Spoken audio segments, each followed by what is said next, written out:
Hello, నేను మీ CS రావు. AP Venkateswararao intelligence మాజీ chief. Andhra Pradesh ముఖ్యమంత్రి జగన్మోహన్ రెడ్డి మీద న్యాయ పోరాటం చేసి గెలిచినటువంటి పోలీసు అధికారి. ఏప్రిల్ 13వ తారీఖున ఆయన క్యాట్లో డెసిషన్కి రాబోతూ ఉన్నారు. ఆ క్యాట్లో ఇచ్చేటువంటి డెసిషన్ను బట్టి ఏపీ వెంకటేశ్వరరావు డీజీపీగా ఆంధ్రప్రదేశ్కి రాబోతున్నారా లేదా అనేది తెలియటువంటి అవకాశం ఉంది. అది ఒక పెద్ద ట్విస్ట్గా ఇప్పుడు ఢిల్లీలో కనిపిస్తుంది.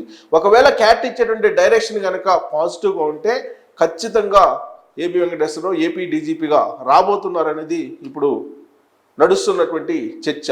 ఈ సందర్భంగా అసలు ఏంటి ఏపీ వెంకటేశ్వరరావు ఏప్రిల్ 13వ తారీఖున ఏం చేయబోతున్నారు, అసలు ఏప్రిల్ 13వ తారీఖున ఏంటి, అసలు కేసు ఏంటి అనే దాని మీద విశ్లేషణ చేసుకునేటువంటి ప్రయత్నం చేద్దాం. ప్రస్తుతం ఏపీ వెంకటేశ్వరరావు యొక్క ప్రొఫైల్తో పాటు ఆ కేసు వివరాలు తెలుసుకునే ప్రయత్నం చేద్దాం. 1989 బ్యాచ్కి సంబంధించినటువంటి ఐపీఎస్ అధికారి వెంకటేశ్వరరావు. ఆయన వైసీపీ ప్రభుత్వం ఏర్పడిన రోజు నుంచి టార్గెట్గా మారారు ఏపీ వెంకటేశ్వరరావు. కారణం ఏంటంటే ఏపీ నిఘా విభాగం అధిపతిగా ఉన్నారు అప్పట్లో చంద్రబాబు నాయుడు ముఖ్యమంత్రిగా ఉన్నప్పుడు ఏపీ వెంకటేశ్వరరావు. ఆ తర్వాత వైఎస్ఆర్ కాంగ్రెస్ పార్టీ ప్రభుత్వం ఏర్పడిన తర్వాత 2019లో డే 1 నుంచి జగన్మోహన్ రెడ్డి ఏపీ వెంకటేశ్వరరావుని పర్సనల్గా టార్గెట్ చేశారు అనేది సర్వత్రా వినిపించేటువంటి మాట. 2019 మే 30న ఏసీబీ డీజీ పదవి నుంచి బదిలీ చేయడం జరిగింది.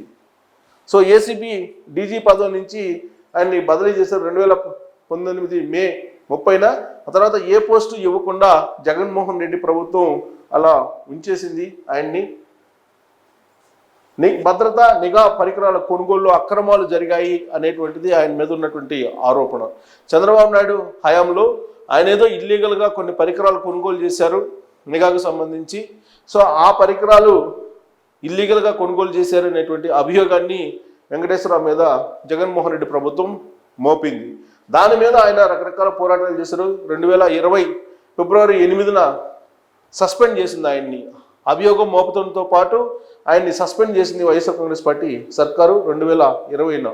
2021లో డిస్మిస్ చేయాలని కేంద్ర ప్రభుత్వానికి జగన్ సర్కార్ లేఖ రాసింది. సస్పెండ్ చేయడంతో పాటు సస్పెండ్ అనేది రాష్ట్ర పరిధిలో ఉంటుంది, డిస్మిస్ అనేది కేంద్ర పరిధిలో ఉంటుంది. కాబట్టి కేంద్రానికి లేఖ రాసింది అప్పుడు ఉన్నటువంటి జగన్మోహన్ రెడ్డి సర్కార్ 2021లో. ఇక 2 ఇంక్రిమెంట్లు కట్ చేస్తే సరిపోతుంది, సస్పెన్షన్ అవసరం లేదని చెప్పి కేంద్రం చెప్పింది. అప్పటితో ఆయన సంతృప్తి చెందలేదు జగన్మోహన్ రెడ్డి. సో సస్పెన్షన్ పైన న్యాయ పోరాటం కూడా చేశారు. సస్పెన్షన్ మీద న్యాయ పోరాటం చేస్తే ఆల్ ఇండియా సర్వీస్ అధికారుల సస్పెన్షన్ 2 ఏళ్ళు మించి ఉండరాదని చెప్పి రూల్ ఉంది. సో ఆ రూల్ ప్రకారం ఆయన 2 ఏళ్ళు సస్పెన్షన్లో ఉన్నారు.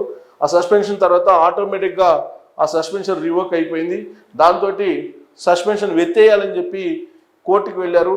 ఆ కోర్టు నిబంధనల్ని పరిశీలించిన తర్వాత రివోక్ చేయాలి అనేటువంటి ఒక ఆర్డర్ పాస్ చేసింది ఆంధ్రప్రదేశ్ ప్రభుత్వానికి. దాంతో అనివార్యంగా విధులైనటువంటి పరిస్థితుల్లో జగన్మోహన్ రెడ్డి సర్కార్ 2022 మేలో ప్రింటింగ్ అండ్ స్టేషనరీ కమిషనర్గా పోస్ట్ ఇవ్వడం జరిగింది. ఆ పోస్ట్ ఇచ్చినటువంటి 15 రోజుల్లోనే మళ్ళీ సస్పెండ్ చేసింది రాష్ట్ర ప్రభుత్వం. అంటే జగన్మోహన్ రెడ్డి సర్కార్ ఏ విధంగా ఏపీ వెంకటేశ్వరరావు మీద కత్తి కట్టినట్టు చేసిందో అర్థమవుతుంది. 15 రోజుల్లోనే మళ్ళీ పోస్టింగ్ ఇచ్చి 15 రోజుల్లోనే మళ్ళీ సస్పెండ్ చేసిందంటే జగన్మోహన్ రెడ్డి సర్కార్, జగన్మోహన్ రెడ్డి ఏ విధంగా ఏపీ వెంకటేశ్వరరావుని వేటాడింది అనేది వేరే చెప్పవసరం లేదు. ప్రభుత్వ అనుమతి లేకుండా ప్రెస్ మీట్ పెట్టారని ఒకే ఒక కారణంతో సస్పెన్షన్ చేసింది. ప్రభుత్వ అనుమతితోటే సిఐడి చీఫ్ అలాగే ఏఐజీ ప్రెస్ మీట్ పెట్టారా ఇటీవల అంటే దానికి సమాధానం ఏం చెప్తారో అర్థం కాదు. ఎందుకంటే జగన్మోహన్ రెడ్డి సర్కార్లో చంద్రబాబు నాయుడు రాజమండ్రి సెంట్రల్ జైలుకి రిమాండ్కి వెళ్ళినప్పుడు దానికి కేసుకు సంబంధించి సిఐడి చీఫ్ అలాగే ఏఐజీ ఇద్దరు కూడా ప్రెస్ మీట్ పెట్టినటువంటి సంగతి మనందరికీ తెలిసిందే. హైదరాబాదు, ఢిల్లీ, ఎలాగో ఆంధ్రప్రదేశ్లో పెట్టారు. సో మరి వాళ్ళ మీద ఎందుకు చర్యలు తీసుకోలేదంటే సమాధానం లేదు. కానీ ప్రెస్ మీట్ పెట్టినందుకు సస్పెన్షన్ చేశారు రెండోసారి ఏపీ వెంకటేశ్వరరావుని జగన్మోహన్ రెడ్డి సర్కార్. రూల్స్ ప్రకారం 2 ఏళ్ల వరకు సస్పెన్షన్ కొనసాగించవచ్చు. మొదటి 2 ఏళ్ళు అయిపోయింది. ఆ తర్వాత కోర్టుకు వెళ్ళి ఆర్డర్ తీసుకొస్తే అనివార్యంగా ఆయన్ని పోస్టులోకి తీసుకొని 15 రోజుల్లో సస్పెండ్ చేశారు. ఆ సస్పెన్షన్ నుంచి మళ్ళీ 2 ఏళ్ళు కొనసాగించేటువంటి అవకాశం ఉంది ఈ సస్పెన్షన్ని. సో సస్పెన్షన్ అయిన తర్వాత సెంట్రల్ అడ్మినిస్ట్రేటివ్ ట్రిబ్యునల్ని ఆశ్రయించారు ఏపీ వెంకటేశ్వరరావు, అంటే క్యాట్.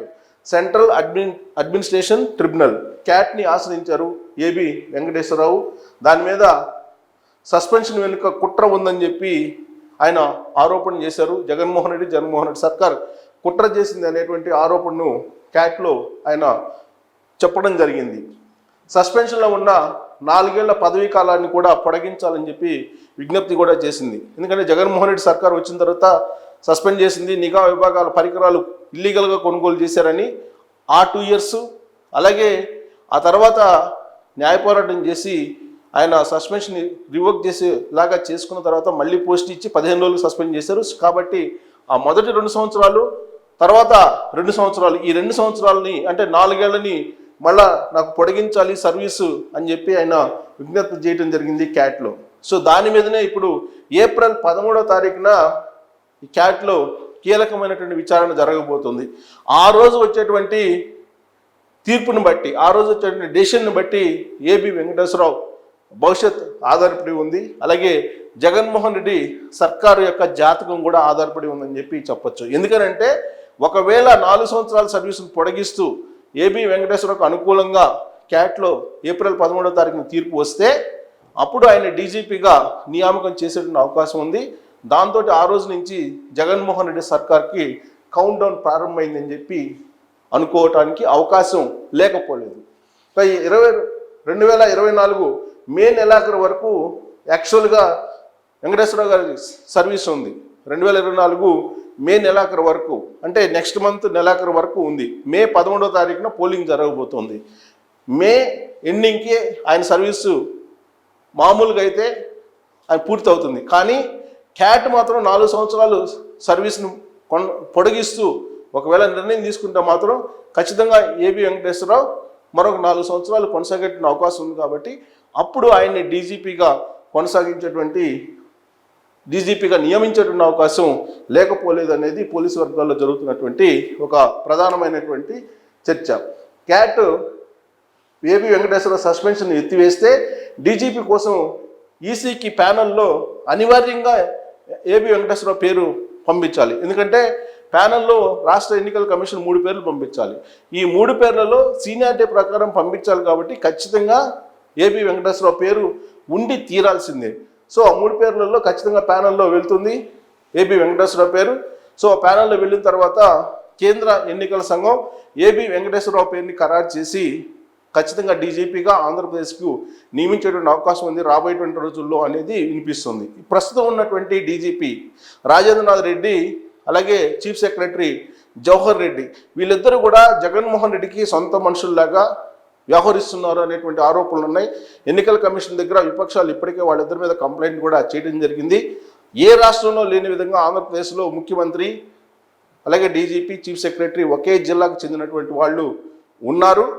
ఇది రాబోయేటువంటి ఎన్నికల్లో సవ్యంగా సాగడానికి అనుకూలమైనటువంటి పరిస్థితులు కనిపించట్లేదు అనేది వాళ్ళ ముగ్గురు మీద ఉన్నటువంటి ఆరోపణలు. కాబట్టి ఇప్పుడు ఉన్నటువంటి చీఫ్ సెక్రటరీని అలాగే డీజీపీని మార్చేటువంటి అవకాశం ఉంది భవిష్యత్తులో. ఏప్రిల్ 13వ తారీఖున క్యాట్లో ఏబి వెంకటేశ్వరరావుకి తీర్పు ఏ విధంగా వస్తుంది అనే దాన్ని బట్టి ఆయన రాబోయేటువంటి రోజుల్లో ఆంధ్రప్రదేశ్ డీజీపీగా ఎంపికయ్యేటువంటి అవకాశం ఉందా లేదా అనేది కూడా ఆధారపడి ఉంది.